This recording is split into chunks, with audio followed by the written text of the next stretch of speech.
પ્રભુચરણે કર્યું હતું એવી ગાય અને એવા ગો બાળકોના દર્શન ન થયા. વિચાર કરવા લાગ્યો, શ્રી ગુસાઈજીની વાણી તો ક્યારે મિથ્યા હોય નહીં. આપે કહ્યું તો પ્રભુ પધારે જ, તો મને દર્શન કેમ ન થયા?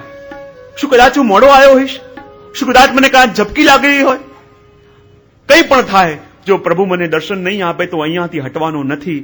અને 1 દિવસ થયો, 2 દિવસ થયો, 3 દિવસ થયો, એ જ પદ પર ઉભો છે, એ જ પદ પર રાહ જુએ છે કે મારા પ્રભુના પધારવાનો માર્ગ અહીંયાથી જ છે. અહીંયા થઈને જ મારા પ્રભુ વજમાં પધારે છે. અને જો પ્રભુ મારા પધારે છે અને આ લીલા પણ પ્રભુની નિત્ય છે, તો મને દર્શન કેમ ન થાય? એવો તાપ થવા લાગ્યો, એવો તાપ થવા લાગ્યો. જ્યાં 3 દિવસ થઈ ગયા, એવો તાપ જાગ્યો કે પ્રભુ જો હવે દર્શન નહીં આપો તો હું ગુસાઈની કાણીથી કહું છું કે હમણાં ને હમણાં મારા દેહનો ત્યાગ કરી દઈશ. પ્રભુ આપના દર્શન મને થાય, પ્રભુ આપના દર્શન મને થાય. અને એવો તાપ થયો, એવો વિરહ થયો. ઠાકોરજી પણ વિચાર કરે, અરે આવો ને આવો તાપ રહેશે, આનો દેહ છૂટી જશે. અને જ્યાં એ દિવસે ગોધૂલી બેલા થઈ અને આજની સાંજ કંઈક અદ્ભુત હતી. અને જ્યાં ગાયોને આવવાનો સમય થયો, અને પહેલા તો રોજ ગાય આવીને પસાર થઈ જતી, ખબર ન પડી. પણ આજે તો ખબર નહીં ગાયોનું ઝુંડ ક્યાંથી આવી રહ્યું છે. અને એને કારણે એટલી રજ ઉડે, એટલી રજ ઉડે કે રજથી આખું આકાશ ભરાઈ ગયું. બોલે, આ એવી કેવી ગાય આવી રહી છે જેનાથી રજના તો એવા બવંડર ચાલી રહ્યા છે કે આખું આકાશ ભરાયું, આકાશમાં રજના વાદળ ભરાઈ ગયા. આ શું થઈ રહ્યું છે? અને જ્યાં દૂરદ્રષ્ટિ કરીને જોયું, અને 1 2 નહીં, હજારો લાખો ગાયો, એવી સુંદર ગાય, એવી પુષ્ટ ગાય છે જેના સિંગ સોના અને ચાંદીથી મળેલા છે, જેના પગની ખરીઓ પણ સોના અને ચાંદીથી મળેલી છે. અને એવી સુંદર ગાય જેના આંચલથી પયનો શ્રાવ થઈ રહ્યો છે અને પોતાના વાછડાને મળવા માટે ઉતાવળી વજમાં દોડતી આવી રહી છે. એવી હજારો લાખો ગાયો આવી રહી છે.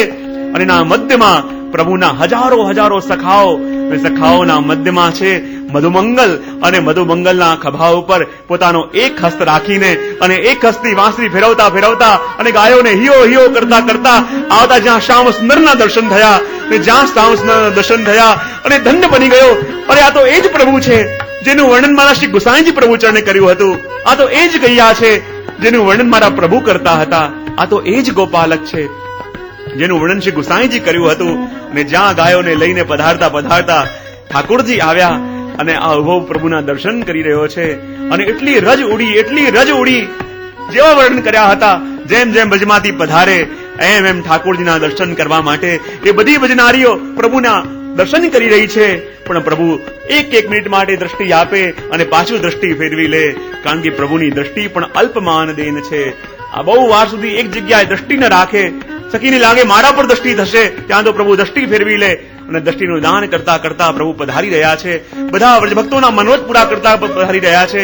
અને જ્યાં પ્રભુએ આ ગોબાલકને જોયો અને પ્રભુએ હાથ પકડીને એ ગોબાલકને પોતાના સખાઓના ઝુંડમાં ખેંચી લીધો અને એને લઈને પ્રભુ પધાર્યા પોતાના નંદાલયમાં. અને 3 દિવસ સુધી એ છોકરાને પ્રભુએ પોતાના નંદાલયમાં રાખ્યો અને અનેક સુખનું દાન કર્યું. પણ જ્યાં 3 દિવસ થયા અને વિચાર એના મનમાં જાગ્યો કે ક્યાં હું જલ્દી ગુસાઈજી પાસે જઉં અને પ્રભુએ કઈ કૃપા કરી એનો અનુભવ ગુસાઈજીની આગળ કહું. પ્રભુને લાગ્યું હવે આનો સમય આવી ગયો છે, એને પાછો મોકલ્યો. ને જ્યારે ગુસાઈજી પાસે આવીને કહે, કૃપાનાથ આવી કૃપા મારા પર થઈ, ત્યારે ગુસાઈજી કહે, પાત્ર તો છોટો હૈ પર દાન બડો હો ગયો. પાત્ર તો નાનું છે પણ એટલું મોટું દાન પ્રભુએ કર્યું છે કે આ જીરવી નહીં શકે. અને બીજો દિવસ થયો અને એનો દેહ છૂટી ગયો અને અલૌકિક દેહથી પ્રભુની લીલામાં જઈને પ્રભુના સખાઓમાં જઈને સમાઈ ગયો. અને પ્રભુ એને અનેક સુખનું દાન કરવા લાગ્યા, એના બધા મનોરથ પૂરા કરવા લાગ્યા. એમ આ પ્રભુની લીલા તો નિત્ય છે અને નિત્ય પ્રભુ ગૌચારણ કરીને પધારે છે, નિત્ય પ્રભુ લીલા કરીને પધારે છે. પણ આપણને દેખાતા નથી. તેમાં વાંક પ્રભુનો નહીં, એમાં વાંક આપણો છે. ઘણા કે શું કરીએ, અમે ઠાકોરજીના ઝારીજી ભરીએ, ઝારીજી છલકાઈ જાય છે, ઝારીજી ભરીએ છે, ઝારીજી ખાલી થઈ જાય છે, કઈ દોષ તો નહીં થયો હોય. ત્યારે કહેવાનું મન થાય, ઝારીજી ભરાય છે એટલા માટે કે ખાલી થાય, ભરેલા રહે તો ચિંતા થવી જોઈએ. ઝારીજી ભરાય છે એટલા માટે કે પ્રભુ અરોગે, ન ખાલી થાય તો ચિંતા થવાની જરૂર છે. આ તો એ દ્રષ્ટિ આપણી થાય એ ભાવ આપણી અંદર આવે તો આપણે જાણી શકીએ કે પ્રભુની કૃપા તો અહર્નિશ છે, પ્રભુની કૃપા તો વર્ષી જ રહી છે. બસ એને યોગ્ય બનીએ, એને અનુરૂપ બનીએ તો વાસ્તવમાં એ કૃપાનો અનુભવ આપણે કરી શકીએ. અને વાસ્તવમાં આ લીલા દ્વારા પ્રભુએ કેવા કેવા મનોરથ પૂરા કર્યા. કારણ કે પ્રભુ જ્યાં પધારે છે એના જેવા થઈને પધારે છે અને એના જેવા થઈને એની ઉપર કૃપા કરે. જ્યારે વનમાં પધારે માનો વનના જ હોય, પ્રભુ વનવાસી હોય એવી રીતે પધારે. જ્યારે મહેલોમાં પધારે તો એવી રીતે પધારે. જ્યારે ગોપીઓ પાસે પધારે તો એવી રીતે પધારે. અને જ્યારે સખાઓની પાસે જાય તો પણ એમના થઈ લાગે, જેની પાસે જાય એને એમ ન લાગે આ બીજા કોઈ છે, આ મારા છે એમ લાગે. અને જ્યારે આ મારાપણાનો ભાવ આવે ત્યારે જ એ કૃપાનો અનુભવ કરી શકે. અને વાસ્તવમાં જ્યારે પ્રભુ ચાલતા ચાલતા આગળ આવે અને સખાઓ કહેવા લાગ્યા, અરે પ્રભુ જુઓ તો ખરા, આ પાછા જવાનો આપણો સમય થઈ ગયો છે અને આપણી ગાયો ખબર નહીં ક્યાં ક્યાં ચાલી ગઈ છે. હે પ્રભુ, આ ગાયોને આપણે પાછા બોલાવીએ. અને જ્યાં ગાયોને પાછા બોલાવવા માટે ગયા, કેટલી ગાયો તો એવી દૂર દૂર નીકળી ગઈ છે. સખાઓ, કેટલાક સખાઓ એવા છે કે જે લાકડી લઈ લઈને અને ગાયોને મારી મારીને પાછા લાવવા લાગ્યા. પ્રભુ કહે, આ ગાયને મારી મારીને નહીં, હું તો આ લાકડીનો ઉપયોગ તમે પણ કરો છો અને વાંસનો ઉપયોગ હું પણ કરીશ, પણ તમે મારીને વાળો છો અને હું વગાડીને પ્રેમથી ખેંચીને વાળીશ. ગોપાલોને કહે કે તમે લાકડીથી મારી મારીને ગાયોને વાળો છો. ગાય, ગો એટલે ઇન્દ્રિયો. અને આ ગોપાલ કોણ છે કે જે ગાયોને લાકડીથી મારી મારીને વાળવા માંગે છે? તો કે મારી મારીને વાળવું એટલે આ ઇન્દ્રિયોને વૈરાગ્ય અને વિવેકથી સમજાવવાનો પ્રયત્ન કરવો. અને વૈરાગ્યની લાકડીથી, વિવેકની લાકડીથી ગાયોને વાળવાનો પ્રયત્ન કરશો, જલ્દી વળશે નહીં. પ્રભુ કે આ વાંસળી કઈ નહીં, આ તો પ્રેમ છે. અને પ્રેમને જ્યારે જીવ ચાખશે, એ પ્રેમનો અનુભવ કરશે તો એને કહેવું નહીં પડે, એ સ્વતઃ પાછળ પાછળ આવી જશે.